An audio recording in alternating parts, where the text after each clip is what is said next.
दोस्तों, आप सभी का स्वागत है आपके अपने घर तैयारी घर में। आज हम लोग एनसीईआरटी एग्जाम्पलर जो कि लगातार जिससे क्वेश्चन पूछा जा रहा है उसके लगभग 3 चैप्टर इस मैराथन के माध्यम से हम लोग सॉल्व करेंगे। जितने भी एमसीक्यू हैं उनको अच्छे से सॉल्व करेंगे, जो कि आपके आने वाले पेपर ग्रुप डी के लिए बहुत इंपॉर्टेंट है। तो चलिए शुरू करते हैं बिना किसी देरी के। ठीक है, तो पहला चैप्टर, हालांकि ये जो है एग्जाम्पलर का 5वां है, लेकिन इस मैराथन का पहला चैप्टर है तत्वों का आवर्त वर्गीकरण। ठीक है, तो चलिए शुरू करते हैं। पहला क्वेश्चन है, किस तत्व का तक अष्टक नियम लागू हो पाया था? तो आप लोग बताइए भैया, किस तत्व तक अष्टक नियम लागू हो पाया था?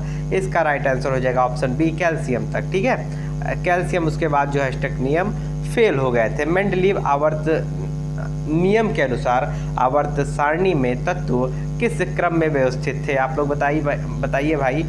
तो मेंडलीव जी ने जो है वो परमाणु भार के बढ़ते क्रम में, ठीक है, एटॉमिक मास के बढ़ते क्रम में पीरियोडिक टेबल को अरेंज किया था। ये आप लोग ध्यान रखिएगा। ठीक है, अगला क्वेश्चन आपका है, मेंडलीव आवर्त सारणी में उन तत्वों के लिए रिक्त स्थान छोड़ दिए गए थे जिनकी खोज बाद में हुई थी। भाई वाकई में मेंडलीव साहब जो है काफ़ी होशियार थे। ठीक है, और उन्होंने पहले ही कुछ जगह छोड़ दी थी और जिन्हें बाद में खोजा गया और वहाँ पे रखा गया। तो इन ऑप्शन में इसका राइट आंसर हो जाएगा जर्मेनियम। ठीक है, अगला क्वेश्चन है आपका, आधुनिक आवर्त सारणी के संदर्भ में निम्नलिखित में से कौन सा कथन गलत है? तो यहाँ पे आपके 4 ऑप्शन दिए गए हैं, इसमें आपको गलत कथन चुनना है।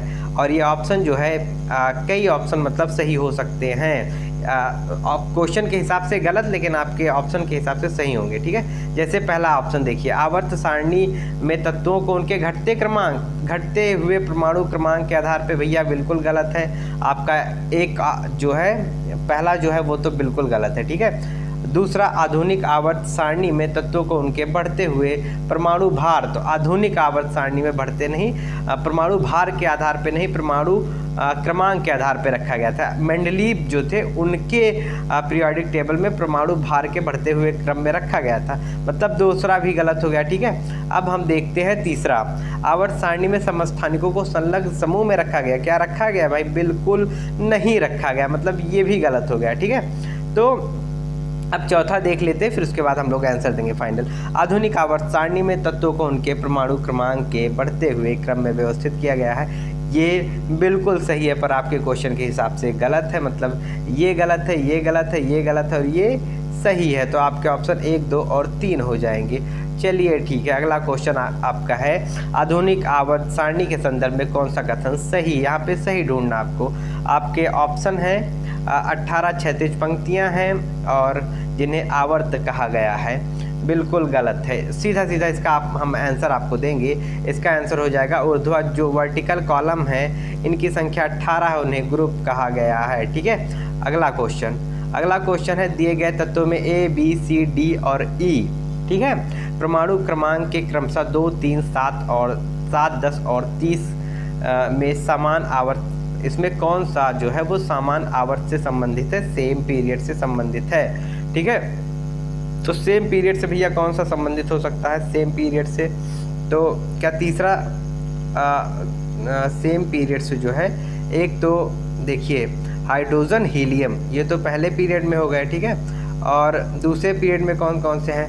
तो लिथियम बेरिलियम। ठीक है, तो लिथियम जो है, लिथियम का हो गया 3, ठीक है, सॉरी लिथियम का हो गया 3, ठीक है, 3 हो गया। और फिर लिथियम के बाद बेरिलियम, बोरान, कार्बन, नाइट्रोजन का 7 हो गया। ठीक है, मतलब ये भी हो गए। और फिर उसके बाद 10 ये भी हो गया। तो कहीं ना कहीं आप देखेंगे इसका राइट आंसर जो है वो B, C और D आ जाएगा। ठीक है, ये सभी जो है वो सेकेंड आवर्त से संबंधित है। ठीक है, सेकेंड पीरियड से संबंधित है। अगला क्वेश्चन 7वें नंबर का क्वेश्चन है, तत्व A, B, C, D तथा E के परमाणु क्रमांक क्रमशः 9, 11, 17, 12 और 13 हैं। तत्व में कौन सा युग्म समान समूह से संबंधित है? तो यहाँ पे समान समूह से, यानी कि जो वर्टिकली जो है किस ग्रुप में जो है वो सेम है। ठीक है, तो ग्रुप में सेम भैया किस में अंतर जो है 9 में 8 जब ऐड कर देंगे तो 17 हो जाएगा, ठीक है। तो जाहिर सी बात है यही हो जाएगा इसका आंसर।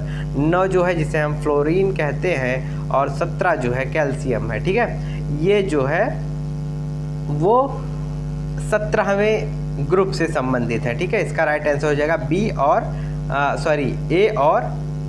ए और सी, ठीक है। ए और सी कहाँ पे भैया? ऑप्शन सी में, ठीक है। अगला क्वेश्चन, आधुनिक आवर्त सारणी में इलेक्ट्रॉनिक विन्यास 2 और 8 युक्त तत्व को आप किस समूह में रखेंगे, ठीक है। 2 8 मतलब 10, तो 10 जो है एक 10 जो है वो नियॉन का एटॉमिक नंबर है, ठीक है। और नियॉन एक क्या है?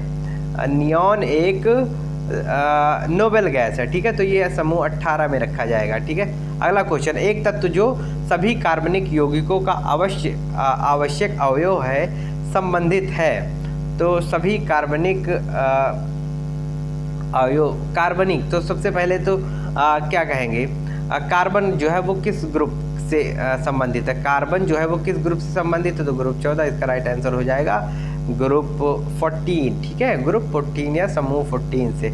अगला क्वेश्चन है भैया, अगला क्वेश्चन है आवर्त 2 के तत्व। आवर्त 2 मतलब जानते हैं? आवर्त 2 अभी हम लोग ने देखा आवर्त 2, ठीक है, जिसमें वो क्या कहते हैं फ्लोरीन, नियॉन ये सब है।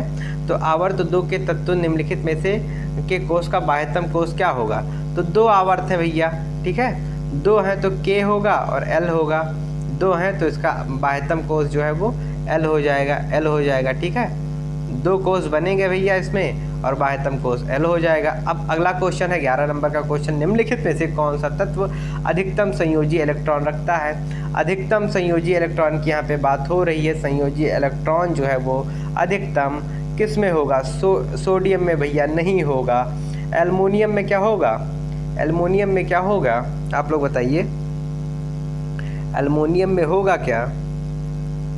आप लोग बताइए, एल्युमिनियम में होगा, ठीक है। एल्युमिनियम में होगा क्या?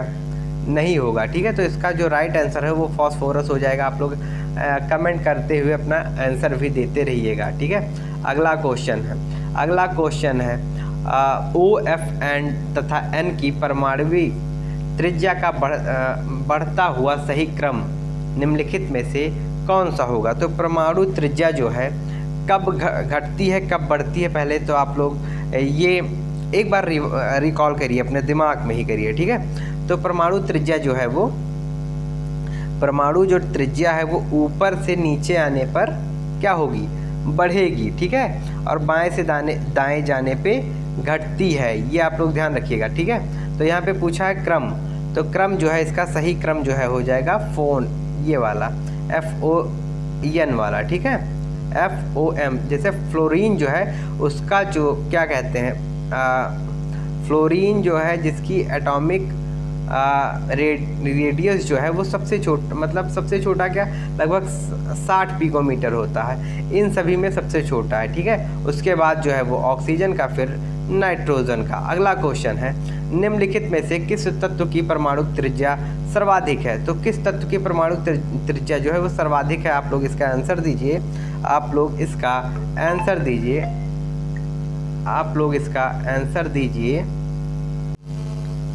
तो आप लोग भैया इसका आंसर बताइए। इसका जो है राइट आंसर हो जाएगा सर्वाधिक परमाणु त्रिज्या जो है वो किसकी होगी?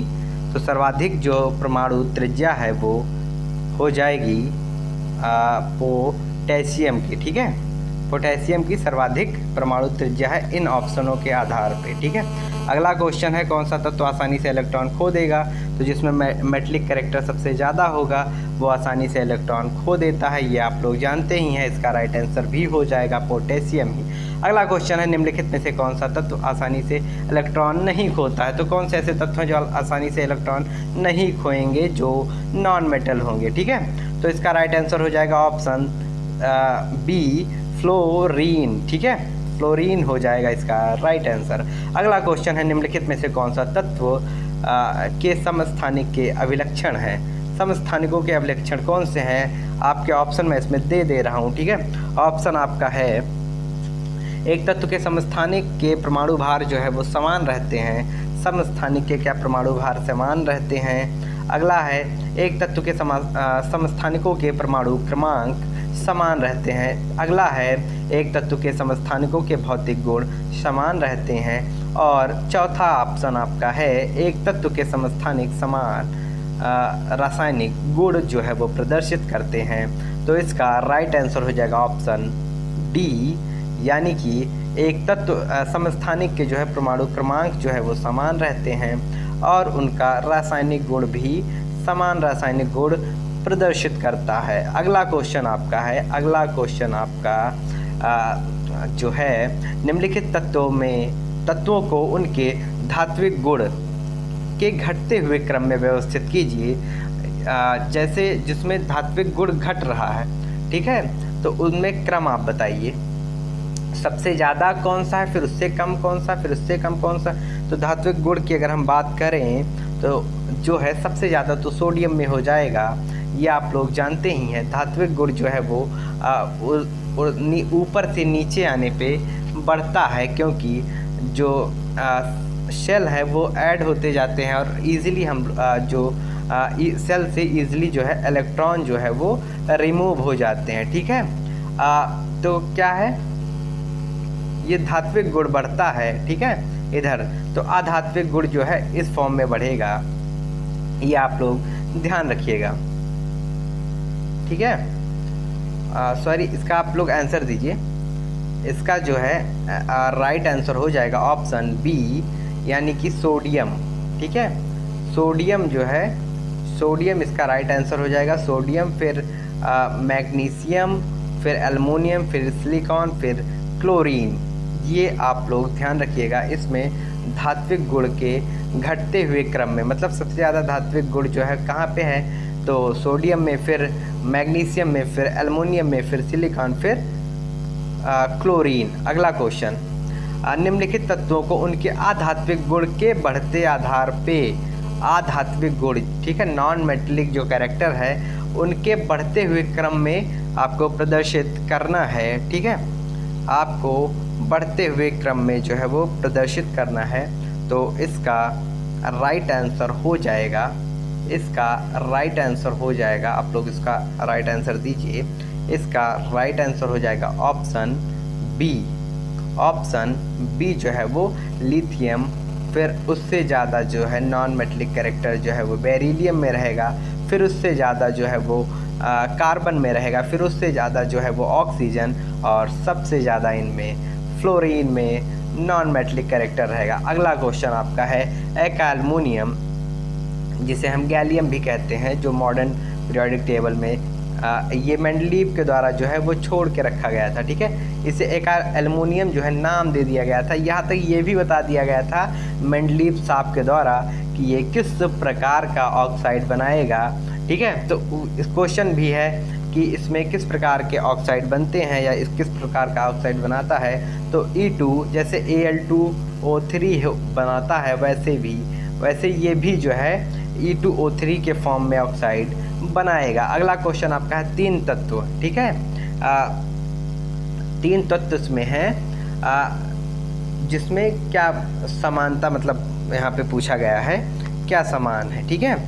तीन तत्व दिए हुए हैं, इसमें क्या समान है, बोरान, सिलिकॉन, जर्मेनियम। तो ये क्या है भैया, ये जो है एक उपधातु हैं, उपधातु हैं, ये आप लोग ध्यान रखिएगा, एक उपधातु हैं, ठीक है, उपधातु हैं, ये आप लोग ध्यान रखिएगा, ठीक है, उपधातु हैं। इनका यूज जो है ट्रांजिस्टर बनाने में भी किया जाता है। अगला क्वेश्चन आपका है निम्नलिखित में से कौन सा तत्व अम्लीय ऑक्साइड बनाता है। आपके ऑप्शन हैं अम्लीय ऑक्साइड, सबसे पहले अम्लीय ऑक्साइड कौन बनाएगा भैया, जिसमें नॉन मेटेलिक कैरेक्टर सबसे ज़्यादा रहेगा, ठीक है। या जो नॉन मेटल होते हैं वो अम्लीय ऑक्साइड बनाते हैं, जो मेटल होते हैं वो क्षारीय ऑक्साइड बनाते हैं। तो इसमें इसका राइट आंसर आप लोग बताइए, कौन सा इसमें नॉन मेटल है, कौन सा इसमें नॉन मेटल है। तो जो नॉन मेटल होगा भैया वही अम्लीय ऑक्साइड बनाएगा, और इसका राइट आंसर हो जाएगा ऑप्शन ए, जिनका परमाणु क्रमांक जो है वो 7 है। जैसे नाइट्रोजन, इसका जो है परमाणु क्रमांक 7 है और ये एक नॉन मेटल है, तो ये अम्लीय ऑक्साइड बनाएगा, ठीक है। अगला क्वेश्चन आपका परमाणु क्रमांक 14 वाला तत्व कठोर है, 14 वाला जो तत्व है वो कठोर है, अम्लीय ऑक्साइड बनाता है तथा एक सहसंयोजक हैलाइड भी बनाता है। यह तत्व किस वर्ग से संबंधित है? यह तत्व किस वर्ग से संबंधित है? तो 14 कौन सा है? ठीक है, 14 भैया आप लोग बताइए 14 कौन सा है? 14वें नंबर का जो है, जिसका एटॉमिक नंबर 14 है, वो उस तत्व का नाम बताइए। तो जैसे कि सोडियम, मैग्नीशियम, एल्युमिनियम, सिलिकॉन। ठीक है, तो सोडियम 11 हो गया, मैग्नीशियम 12, एल्युमिनियम 13, सिलिकॉन जो है वो 14 हो गया। ठीक है, सिलिकॉन 14 हो गया भैया। सिलिकॉन क्या है, अभी बात हुई है, सिलिकॉन जो है एक उपधातु है, ये आप लोग ध्यान रखिएगा। अगला क्वेश्चन है इसमें, एक परमाणु की परमाणुवीय त्रिज्या का निम्नलिखित में से कौन सा सही प्रदर्शन है? आप लोग देखिए, क्या ये परमाणु त्रिज्या यहाँ पे बताना है कि कौन सा सही है। रुकिए थोड़ा, मैं सॉरी, ये जो है थोड़ा मैं एडजस्ट कर लूँ कि आप लोग पूरा ऑप्शन एक साथ देख सकें। ठीक है, पूरा ऑप्शन, तो अब आप लोगों को स्पष्ट रूप से सभी ऑप्शन दिखाई दे रहे होंगे और मुझे थोड़ा गले में दिक्कत भी आ रही है। ठीक है, क्योंकि थोड़ा बुखार है और फिर भी मैं सोच रहा हूँ कि आप लोगों के जो हैं वो पेपर अच्छे हो जाएं, जिससे आप लोग ग्रुप डी एग्ज़ाम को क्रैक कर सकें। ठीक है, तो इसमें परमाणु त्रिज्या जो है वो कहाँ दर्शाया गया है? ठीक है, तो मुझे तो भैया इसमें दिख रहा है, तो जो न्यूक्लियस से शुरू होगा वही रेडियस रहेगा, ये आप लोग ध्यान रखिएगा। जो न्यूक्लियस से शुरू रहेगा वही रेडियस। क्या इसमें न्यूक्लियस तो पहले ही यहाँ पे पहले ही कोर्स में है? ठीक है, तो ये नहीं होगा। ये देखिए, यहाँ न्यूक्लियस से शुरू होके पहले जो वो है सेल जो है वहाँ तक है। ठीक है, और ये भी है, ये सभी। तो दूसरा और चौथा मुझे सही लग रहा है। चलिए ऑप्शन देख लेते हैं, इसमें कौन सा ऑप्शन है। तो इसमें जो है दूसरा और चौथा, दूसरा और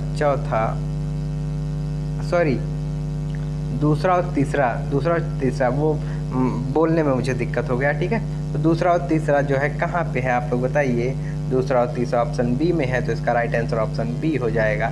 अगला क्वेश्चन, आवर्त सारणी के एक समूह में ऊपर से नीचे जाने पर क्या होता है? तो जब आवर्त सारणी में आप ग्रुप में ऊपर से नीचे, मतलब आप ग्रुप की बात कर रहे हैं। ठीक है, ग्रुप में जाएंगे तो क्या होगा?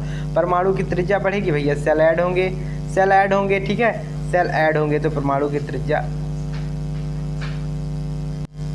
हाँ तो भैया क्या कह रहा था मैं, सेल। ठीक है, तो पहला जो है जिसमें परमाणु त्रिज्या ग्रुप में जो है वो परमाणु त्रिज्या ऊपर से नीचे जाने पे क्या होगी? तो भैया जब सेल ऐड होंगे तो परमाणु त्रिज्या तो बढ़ेगी ही बढ़ेगी, ये भी सही है। धात्विक लक्षण, जब सेल ऐड होंगे तो इलेक्ट्रॉन जो है आसानी से खो देंगे, क्योंकि यहाँ पे फोर्स जो है वो कम लगने लगेगा, तो ये भी धात्विक लक्षण भी बढ़ेंगे। संयोजकता बढ़ेगी क्या? संयोजकता जो है वो नहीं बढ़ेगी, वो सेम रहेगी। ठीक है, तो संयोजकता जो है वो नहीं बढ़ेगी। ठीक है, संयोजकता जो है वो नहीं बढ़ेगी, और इसका राइट आंसर हो जाएगा संयोजकता नहीं बढ़ेगी। ठीक है, इसका राइट आंसर हो जाएगा संयोजकता जो है वो नहीं बढ़ेगी, संयोजकता इसका। और तत्वों में कोषों की संख्या तो ये तो बढ़ेगी, इस पर तो बात हो ही चुकी है। अगला क्वेश्चन आपका है, आवर्त सारणी के आवर्त में बाएं से दाएं जाने पे, बाएं से जो है दाएं जाने पर परमाणु के आकार में क्या होगा? ठीक है, तो जब बाएं से आप लोग दाएं जाएंगे, ठीक है, तो जो है इंटरमॉलिक्यूलर फोर्स जो है वो बढ़ जाएगा। ठीक है, जिससे जो कोष होते हैं वो छोटे होते जाते हैं, कोष जो है वो छोटे होते जाएंगे। ठीक है, तो यहाँ पे परमाणु का आकार भी छोटा होगा, घटेगा, ये आप लोग ध्यान रखिएगा, परमाणु का आकार भी घटेगा। अगला क्वेश्चन है, निम्नलिखित तत्वों में कौन सा समूह धात्विक गुण के बढ़ते क्रम में लिखा गया है? तो धात्विक गुण के जो बढ़ते क्रम में कौन सा समूह लिखा गया है? कौन सा समूह जो है वो धात्विक गुण के बढ़ते हुए क्रम में? तो सोडियम जो है, सोडियम पहला देख लीजिए, बेरिलियम, मैग्नीशियम, कैल्शियम, क्या धात्विक गुण के बढ़ते हुए क्रम में लिखा गया है इसे? तो जी हाँ, इसका यही राइट आंसर हो जाएगा, बेरिलियम, मैग्नीशियम और कैल्शियम। ठीक है, ये आप लोग ध्यान रखिएगा। ठीक है, तो उसके बाद जो है कुछ ये आने लगेंगे लघु उत्तरीय क्वेश्चन है, तो इन्हें हम लोग सोच रहे हैं ना ही सॉल्व करें तो ज़्यादा बेहतर रहेगा। थोड़ा ये जो है उस पे हैं, कॉन्सेप्ट पे क्वेश्चन है और क्या कहते हैं इसके लिए आपको पढ़ना पड़ेगा। हालांकि कुछ टफ नहीं है, आप लोग अभी देखेंगे। तो यहाँ पे देखिए समान गुण वाले 3 तत्व, तो यहाँ पे सीधा सीधा पूछ रहा है इस प्रकार के तत्व समूह के उदाहरण है। तो ये जो है 3 तत्व कौन थे जिनमें बीच में जो है वो अरे बताया जाता था, जो बीच का एवरेज जो है निकाला जाता था, ठीक है, औसत परमाणु भार। तो ये तो उनका है ना डोवेन आयरन का ट्रिक जो ट्राइड्स है, ठीक है, उसका इसका आंसर वो हो जाएगा। और यहाँ पे जो है वो ऑक्टेव थ्योरी की बात हो रही है, ठीक है, ऑक्टेव थ्योरी की बात हो रही है। फिर ऐसे ऐसे करके हैं। फिर यहाँ पे निकल और वो जो मेंडलीव के आवर्त सारणी में गलतियाँ लिखी गई थी, मतलब सॉरी जो गलती किए थे वे हैं, ठीक है। और फिर ऐसे ऐसे करके जो एकालमोनियम ऊपर बात हो ही चुकी है, एकालमोनियम, ठीक है, एका सिलिकॉन तथा एकालमोनियम के क्लोराइड के सूत्र, ये जो पूर्व अनुमान इन्होंने दे दिया था, ठीक है। फिर एक 14 समूह जो है 14 में रखा गया है। तो समूह 14 में कौन से हैं?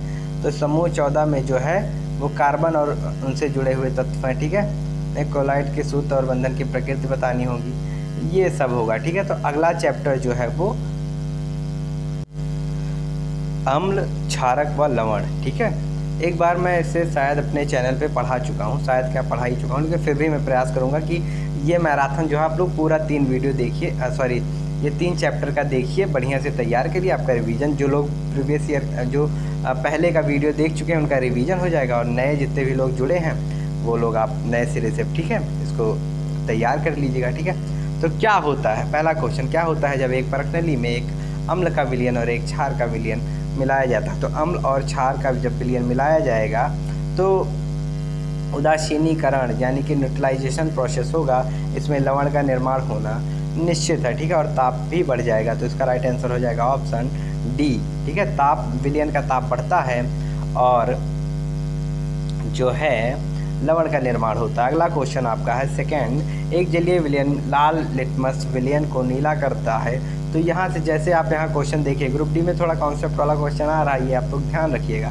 तो जैसे देखिए लाल को नीला कर देता है, मतलब ये जो है जलीय विलयन जो है वो क्या है, तो वह बेसिक नेचर का है, ये आप लोग ध्यान रखिएगा। तो उसमें क्या मिलाया जाएगा, ठीक है। अब निम्नलिखित में से किसके विलयन को अधिक में मिलाने पर यह व्युत्क्रमित हो जाएगा, ठीक है, परिवर्तित हो जाएगा? तो भैया अगर क्षारीय है तो उसमें हाइड्रोक्लोरिक एसिड मिला दीजिएगा, यानी कि एसिड मिला दीजिएगा, ठीक है। अगला क्वेश्चन है, एक आर्द्र दिन में हाइड्रोजन क्लोराइड गैस के विरचन के दौरान गैस को सामान्यतः कैल्शियम क्लोराइड युक्त रक्षित नली से गुजारा जाता है। रक्षित नली में लिए गए कैल्शियम क्लोराइड का कार्य क्या होगा, ठीक है। तो यहाँ पे पहले ये आप लोग नोटिस करिए, आर्द्र दिन है तो भैया कैल्शियम क्लोराइड का कार्य क्या होगा? तो गैस की नमी प्रदान करेगा, बिल्कुल गलत है। गैस से नमी जो है वो अवशोषित करेगा, अवशोषित करेगा, ऑप्शन सी इसका करेक्ट आंसर हो जाएगा। अगला क्वेश्चन आपका है, निम्नलिखित में से कौन सा लवण क्रिस्टलीय जल नहीं रखता है? आपके ऑप्शन जो है वो आप देख रहे हैं और इसका राइट आंसर हो जाएगा बेकिंग सोडा। बेकिंग सोडा, आप लोग बेकिंग सोडा का जो है जो फॉर्मूला है उससे आप लोग कमेंट सेक्शन में ज़रूर लिखिएगा, ठीक है। अगला क्वेश्चन आपका है, सोडियम कार्बोनेट लवण, सोडियम कार्बोनेट क्षारीय लवण है क्योंकि क्या है? इसका आप लोग आंसर दीजिए, क्यों है? क्योंकि यह एक प्रबल अम्ल और प्रबल क्षारक है। सॉरी, यहाँ पे जो रिएक्शन बता रहे हैं, ठीक है, एक जब सोडियम क्षारीय लवण है क्योंकि, तो इसका जो है राइट आंसर होगा क्योंकि जो दुर्बल अम्ल और प्रबल क्षारक के रिएक्शन होते हैं उनसे जो है सोडियम कार्बोनेट का निर्माण होता है। अगला क्वेश्चन आपका है, दांत के इनेमल में कैल्शियम फॉस्फेट होता है और इसकी प्रकृति क्या होती है? तो कैल्शियम फॉस्फेट की यहाँ पे प्रकृति पूछी गई है, क्वेश्चन नंबर 6, और इसका राइट आंसर हो जाएगा ऑप्शन ए, क्षारीय, बेसिक नेचर का ये होता है, ये आप लोग ध्यान रखिएगा। अगला क्वेश्चन आपका है, मृदा के एक नमूने को जल में मिश्रित किया जाए तो स्थिर छोड़ दिया जाता है तथा मिश्रित किया गया और इसे स्थिर छोड़ दिया गया स्वस्थ प्लवी विलयन जो है पीएच पत्र को पीला नारंगी कर देता है, तो कौन सा पीएच पत्र के रंग को हरा और नीला कर देगा? आप लोग इसका आंसर दीजिए। क्वेश्चन आप लोग एक बार और पढ़ सकते हैं, ठीक है। थोड़ा मैं समय दे रहा हूँ इस क्वेश्चन के लिए, और ये जो है इसका राइट आंसर हो जाएगा। यह एक प्रति अम्ल है, ठीक है। ये इसका राइट आंसर हो जाएगा ऑप्शन डी। अगला क्वेश्चन आपका है, निम्नलिखित में से कौन सा अम्लीय सामर्थ्य को अम्लीय सामर्थ्य का बढ़ता हुआ सही क्रम है? आप लोग भैया इसका आंसर दिए, तब तक मैं एक गिलास पानी पी लेता हूँ, ठीक है। आप लोग इसका आंसर दीजिए, तब तक मैं एक गिलास पानी पी लेता हूँ, ठीक है। आप लोग बताइए, तो अम्लीय जो है अम्लीयता जो है किस क्रम में बढ़ रही है? तो आप लोग बताइए। अब इसमें आप लोग देख रहे हैं हाइड्रोक्लोरिक एसिड जो है सबसे पावरफुल एसिड है। तो अगर हम बात करें इसके क्रम की, तो इसका क्रम जो है हो जाएगा ऑप्शन ए। सबसे पहले जल जो है उसमें एसिटिक, हालांकि इसे न्यूट्रल कहा गया है, फिर भी इस क्वेश्चन के हिसाब से उसके बाद एसिटिक एसिड जो है वो पावरफुल उतना नहीं रहता जितना हाइड्रोक्लोरिक एसिड रहता है, ठीक है। ये आप लोग ध्यान रखिएगा। अगला क्वेश्चन आपका है, तो इसका राइट आंसर ऑप्शन ए जल एसिटिक एसिड और हाइड्रोक्लोरिक एसिड।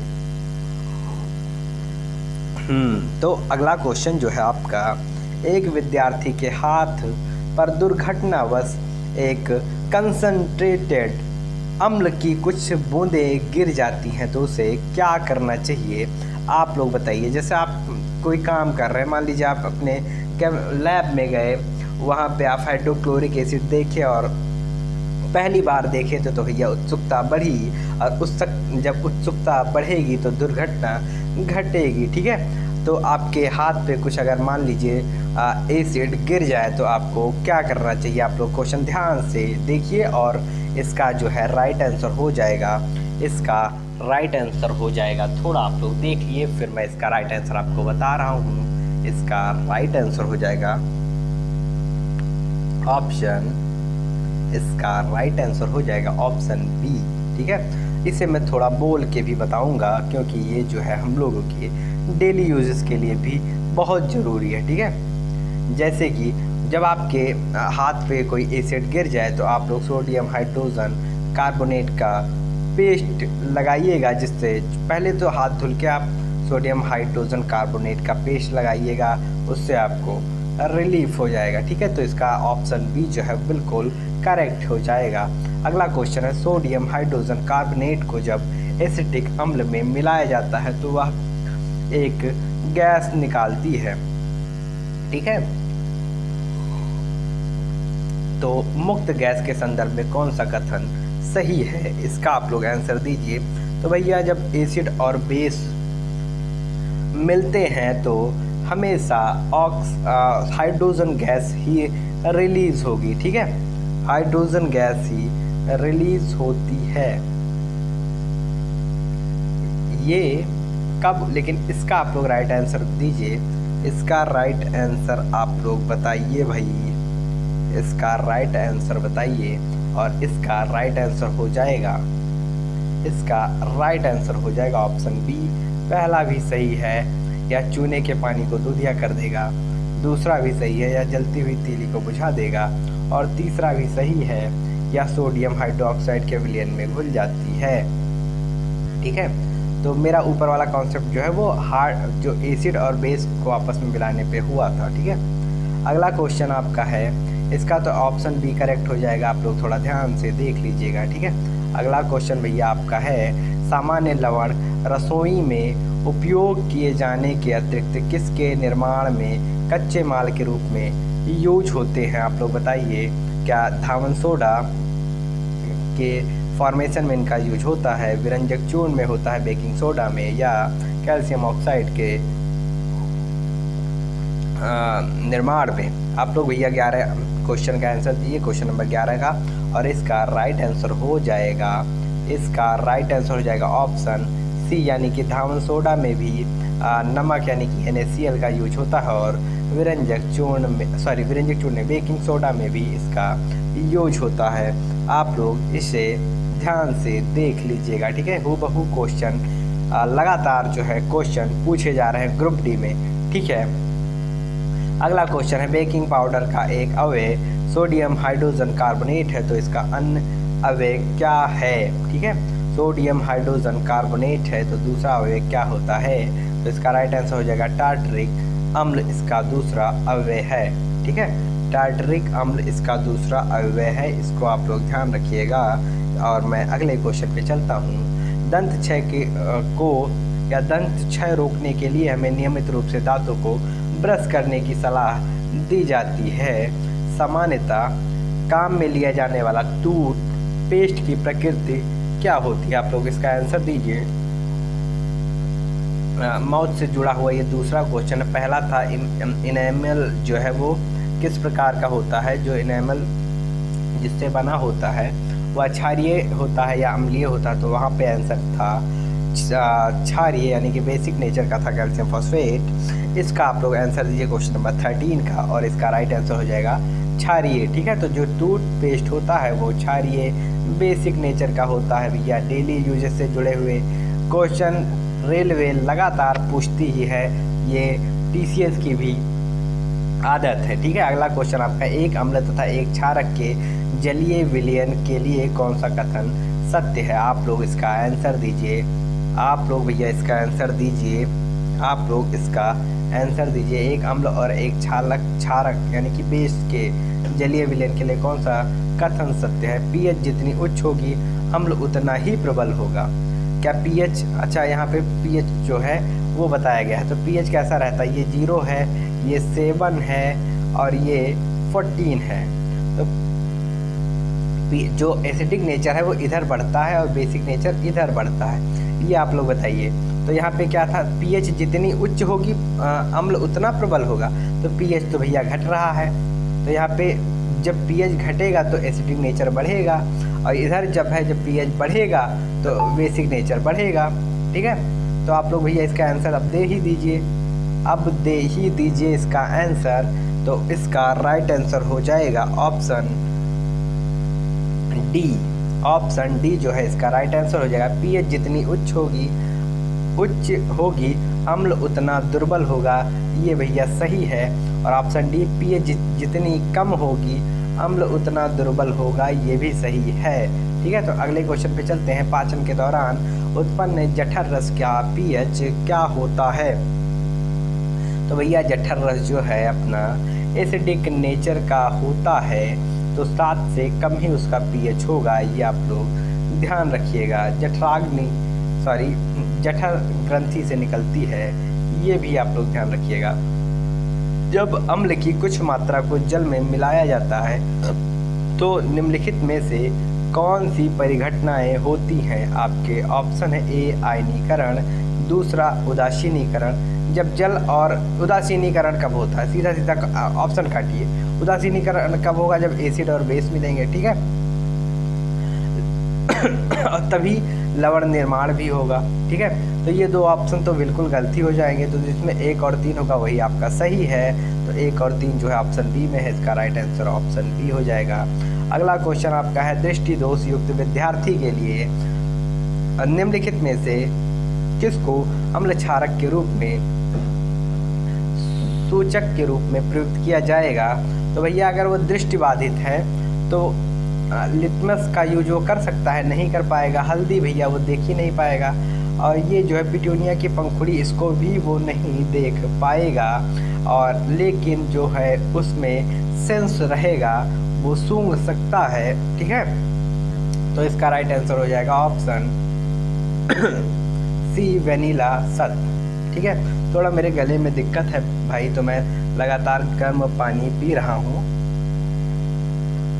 जिससे वीडियो जो है थोड़ा धीरे मैं बोल पा रहा हूँ और वीडियो जो है थोड़ा लेंदी हो रही है। तो आप लोग थोड़ा प्लेबैक स्पीड बढ़ा के वीडियो जो है एंजॉय करिएगा, ठीक है। अगला क्वेश्चन आपका निम्नलिखित में से कौन सा कथन पदार्थ तनु अम्ल के साथ उपचार पर कार्बन डाइऑक्साइड नहीं देगा। कार्बन डाइऑक्साइड कौन सा नहीं देगा, आप लोग इसका आंसर दीजिए।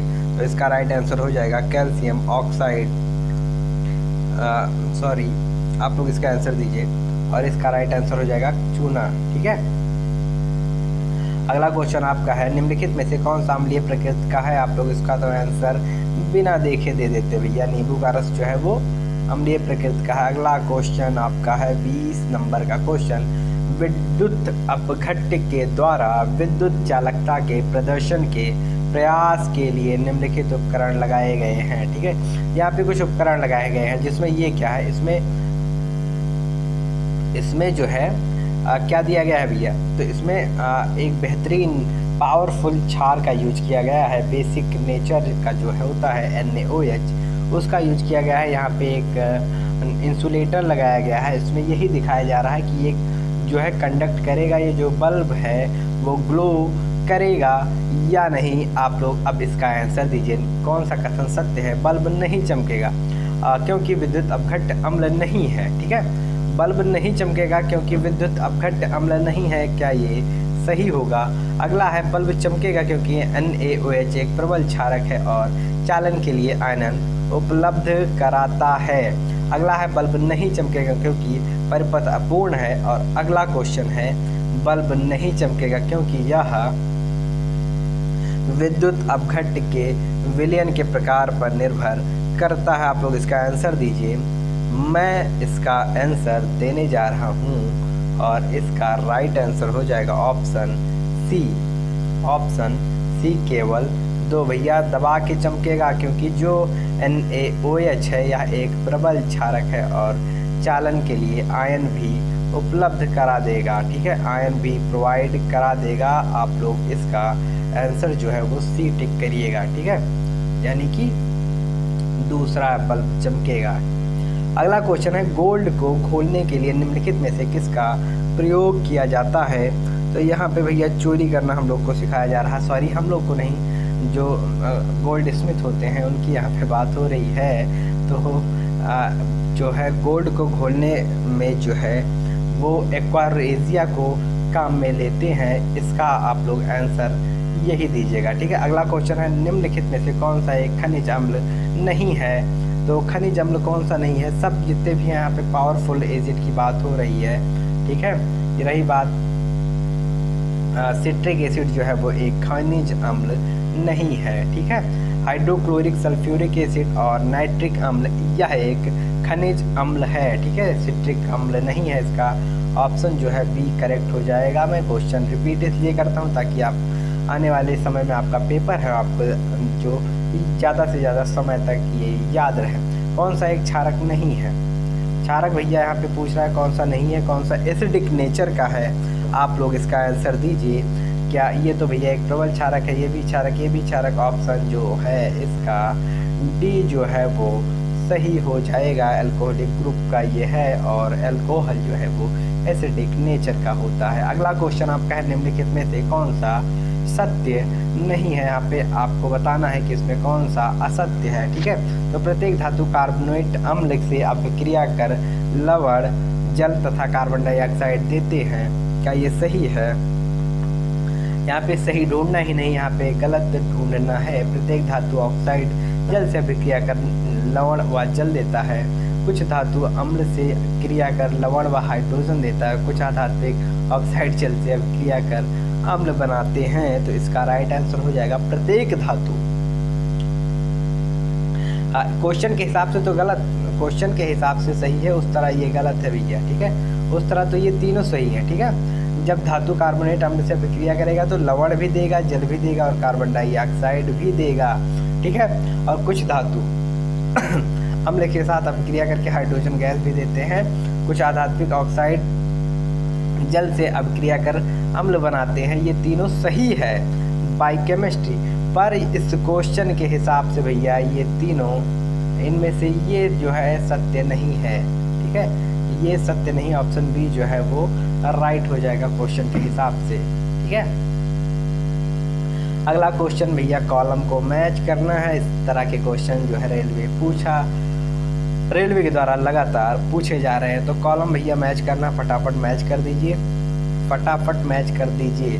सोडियम क्लोराइड का मैच आप कर दीजिए। H2 और Cl2, ठीक है, के उत्पादन। अगला जो है ब्लीचिंग पाउडर को आप किससे जोड़ेंगे भैया? ब्लीचिंग पाउडर सबसे पहले धावन सोडा को जोड़ दीजिए, कांच का विरेचन करता है, ठीक है। अगला विरंजक के रूप में ब्लीचिंग पाउडर का, ठीक है।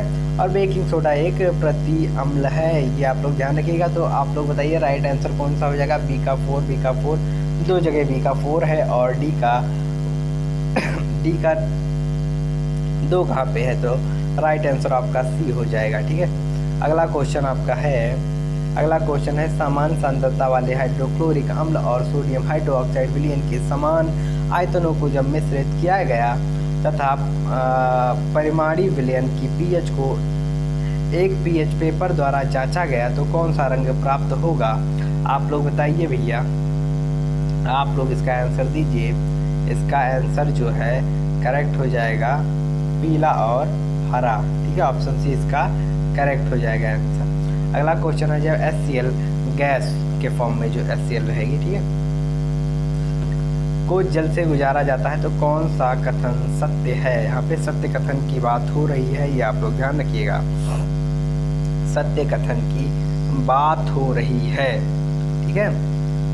सीधा मैं आंसर बता रहा हूँ, इसका राइट आंसर हो जाएगा ऑप्शन सी। आंसर मैं इसलिए बता रहा हूँ थोड़ा सा जल्दी हो सके, और इसका हो जाएगा राइट आंसर जो है इसमें बी। यह एक विलयन में आयनित होता है, ठीक है। और 4 जो है या जल के अणु से संयोग के कारण विलयन में हाइड्रोनियम आयन बनाता है, तो राइट आंसर जो है वो सी हो जाएगा। अब अगला है अम्ल के लिए निम्नलिखित में से कौन सा कथन जो है वो सत्य है? तो अम्ल भैया क्या करेगा? पहले तो अम्ल का स्वाद कैसा रहेगा? अम्ल का स्वाद कैसा रहेगा ये आप लोग बताइए। तो अम्ल जो है वो खट्टा रहता है, ठीक है, खट्टा रहता है। तो खट्टा तो भैया 2 जगह है, अब अम्ल को बताइए नीले लिटमस को लाल करता है या लाल लिटमस को नीला करता है? तो ये तो भैया बेसिक नेचर हो गया। इसका राइट आंसर हो जाएगा ऑप्शन सी। ये आप लोग ध्यान रखिएगा। हाइड्रोक्लोरिक अम्ल के जलीय विलयन में निम्नलिखित में से कौन सा उपस्थित रहता है? ठीक है, हाइड्रोक्लोरिक एसिड के जलीय विलयन में हाइड्रोक्लोरिक एसिड यानी कि HCl के जलीय विलयन में तो Cl रहेगा भैया और H2O रहेगा। जलीय विलयन रहेगा तो उसमें H2O तो होना ही है, और हाइड्रोक्लोरिक अम्ल HCl। तो आप लोग बताइए इसका राइट आंसर। तो H2 उधर हो गया और H और एक है तो H3 हो जाएगा और H3O और Cl, ठीक है। तो राइट आंसर ऑप्शन ए हो जाएगा, ठीक है, ऑप्शन ए इसका राइट आंसर हो जाएगा। अगला क्वेश्चन है, ये तो क्वेश्चन यार हूबहू पूछा भी गया है। क्लोर क्षारक प्रक्रम में अभिक्रिया का सही प्रदर्शन कौन सा है? NaCl, थोड़ा बस आपको बैलेंस कर देना है, ठीक है। NaCl H2O 2 NaOHCl, ठीक है। अच्छा, फॉर्म बताया गया है यहाँ पे, देखिए कुछ और भी नोटिस करना है, ठीक है। तो आप लोग बताइए, आप लोग इसका आंसर दीजिए। क्या H2O जो है वो, तो इसका राइट आंसर ऑप्शन डी हो जाएगा। NaCl में जब आप पानी ऐड करेंगे तो ये NaOH का निर्माण करेगा और ये गैस जो है रिलीज करेगा, 2 गैस रिलीज करेगा। यहाँ पे देखो जो वो है वो सेम है, लेकिन वहाँ पे जो प्रकार है वही, जैसे यहाँ पे गैस सही है, ठीक है, गैस यहाँ पे भी है, यहाँ पे भी है, ठीक है, यहाँ पे एक्वा, लेकिन यहाँ जो है वो एक्वा बता रहे हैं, यहाँ लिक्विड का यूज होना चाहिए था, ठीक है। यहाँ देखिए लिक्विड बता रहे हैं, ये तो सही है, मान लो यहाँ भी लिक्विड बताया, NaCl को लिक्विड फॉर्म में बता रहे हैं। और जैसे कि और गलतियाँ कहाँ आप देखेंगे, अब ये देखिए यहाँ पे ये जो क्लोरीन है इसे एक्वा सॉल्यूशन बता रहे हैं, यहाँ पे क्लोरीन गैस है, तो इसका राइट आंसर ऑप्शन डी हो जाएगा, ऑप्शन डी हो जाएगा इसका राइट आंसर, ठीक है। तो भैया 2 चैप्टर आप लोग ख़त्म कर चुके हैं मात्र 40 मिनट में, ठीक है। और अगला चैप्टर आपका है, तो अगला क्वेश्चन जो अगला आपका चैप्टर है इस मैराथन का, वो बहुत इंपॉर्टेंट चैप्टर है, carbon and its compound, carbon तथा उनके यौगिक, ठीक है। और इसका पहला जो MCQ क्वेश्चन है वो है वायुमंडल में कार्बन निम्नलिखित में से किस रूप में रहता है। तो आप लोग बताइए भैया कार्बन किस रूप में रहता है। कार्बन जो है वायुमंडल में किस रूप में रहता है? केवल कार्बन मोनोऑक्साइड के रूप में, कोयले के फॉर्म में, केवल कार्बन डाइऑक्साइड के फॉर्म में, या अल्प मात्रा में कार्बन मोनोऑक्साइड तथा कार्बन ऑक्साइड। ठीक है, तो इसका राइट आंसर ऑप्शन बी हो जाएगा, अल्प मात्रा में कार्बन मोनोऑक्साइड और कार्बन डाइऑक्साइड के फॉर्म में रहेगा। ठीक है, ये आप लोग ध्यान रखिएगा। निम्नलिखित में से कौन सा कथन सामान्यतः कार्बन यौगिक के लिए सही है? इस थोड़ा मैं जल्दी करने का प्रयास करूंगा, इसके लिए आप लोग थोड़ा कॉपरेट करिएगा। आप लोग मन में जो है वो अपना जो है ऑप्शन पढ़ लीजिए और मैं इसका राइट आंसर दूंगा आपको। जैसे विद्युत के उत्तम चालक होते हैं क्या कार्बन? ये विद्युत के अल्प चालक होते हैं। इनके अणुओं के मध्य प्रबल आकर्षण बल होता है और इनके अणुओं के मध्य प्रबल आकर्षण बल नहीं होता। आप लोग इसका आंसर दीजिए। तो दूसरे का आंसर हो जाएगा ऑप्शन डी।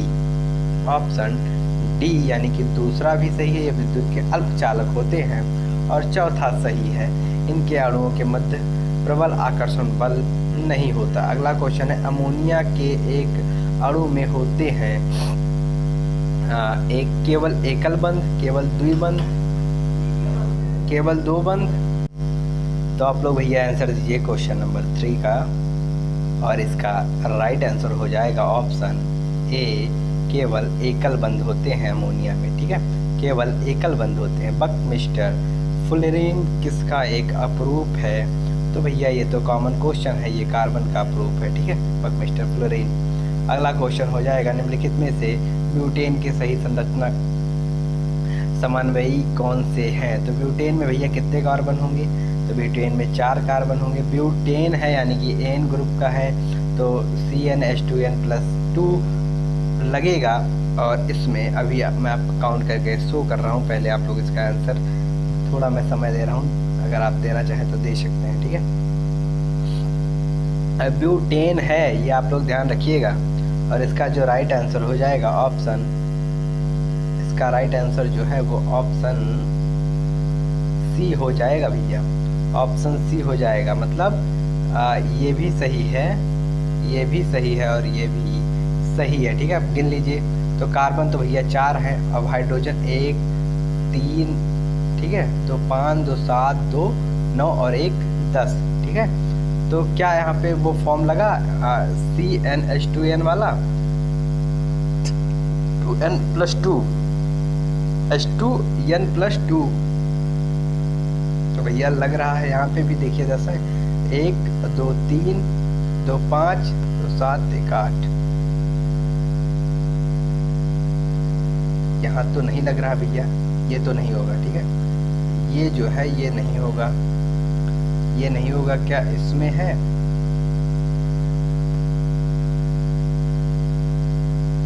ब्यूटेन के सही तो 3 और 3 6 2 8, 4 और 4 8। आप लोग भैया इसका आंसर दीजिए, मुझे हल्का सा कंफ्यूजन हो रहा है, इसका कंफ्यूजन मुझे हो रहा है। पहला और सॉरी सॉरी सॉरी सॉरी, हाँ तो ये तो भैया स्पष्ट है ना, यहाँ पे तो ब्यूटेन एन फार्मूला ही नहीं लग रहा है, ये तो गलत ही हो जाएगा।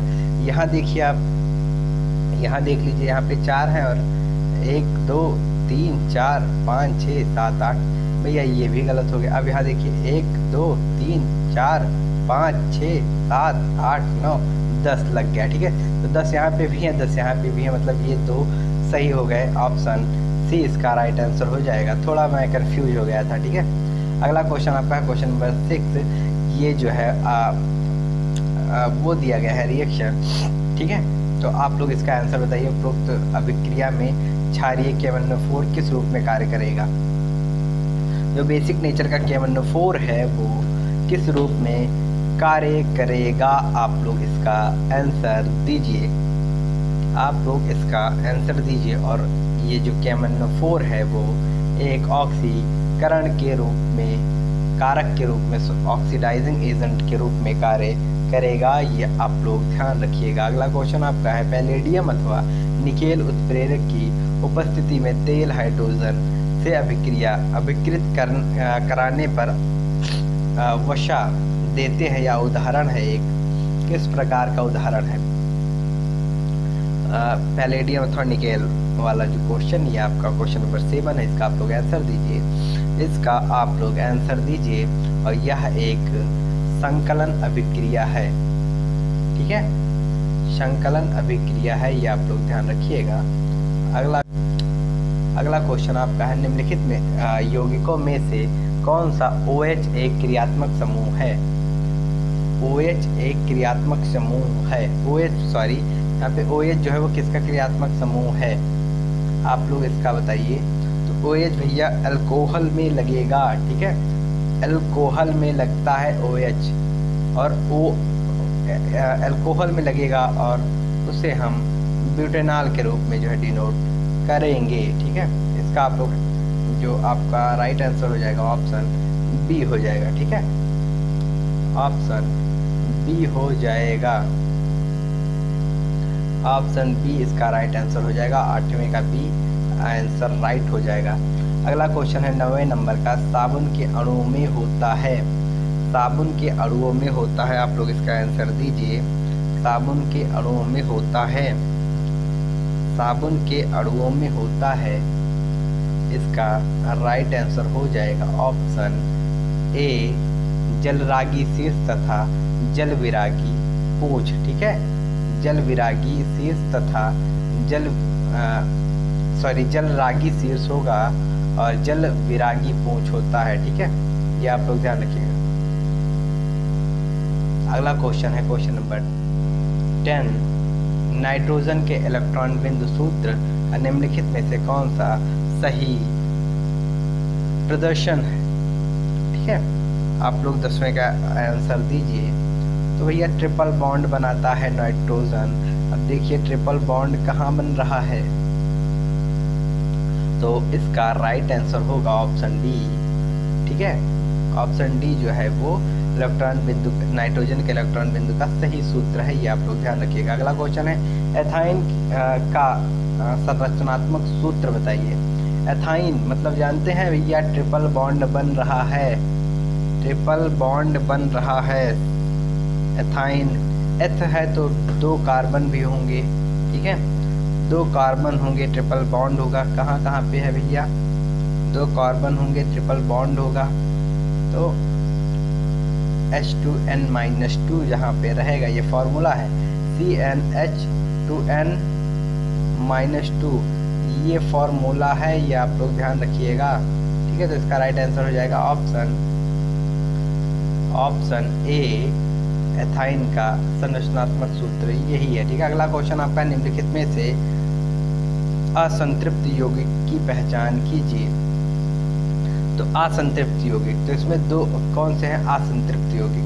तो जो एन ग्रुप का रहेगा वही सिर्फ जो है सैचुरेटेड रहता है, और जितने भी डबल बॉन्ड और ट्रिपल बॉन्ड के होते हैं उन्हें अनसैचुरेटेड कहा जाता है। तो भैया प्रोपेन है, ये तो सिंगल बॉन्ड बनाता है, क्लोरोप्रोपेन भी सिंगल बॉन्ड बनाता है। तो इसका राइट आंसर होगा ऑप्शन दूसरा और तीसरा भैया किसमें है, दूसरा और तीसरा ऑप्शन डी में है, इसका राइट आंसर हो जाएगा ऑप्शन डी, ये आप लोग ध्यान रखिएगा। क्लोरीन संतृप्त हाइड्रोकार्बन से अभिक्रिया करती है। सूर्य के प्रकाश की अनुपस्थिति में, सूर्य के प्रकाश की उपस्थिति में, जल की उपस्थिति में, हाइड्रोक्लोरिक अम्ल की उपस्थिति में, आप लोग इसका आंसर दीजिए। और इसका राइट आंसर होगा ऑप्शन बी, सूर्य के प्रकाश की उपस्थिति में। साबुन के मिसेल में होता है, ठीक है, साबुन का आयनिक सिरा गुच्छ की सतह पर तथा कार्बन श्रृंखला गुच्छ के अंदर होती है। दूसरा ऑप्शन आपका है, साबुन का आयनिक सिरा गुच्छ के अंदर तथा कार्बन श्रृंखला गुच्छ के बाहर होती है। आयनिक सिरा कार्बन श्रृंखला दोनों गुच्छ के अंदर होती है, आयनिक सिरा तथा कार्बन श्रृंखला दोनों गुच्छ के बाहर होती है। आप लोग इसका आंसर बताइए। और इसका राइट आंसर हो जाएगा ऑप्शन ए,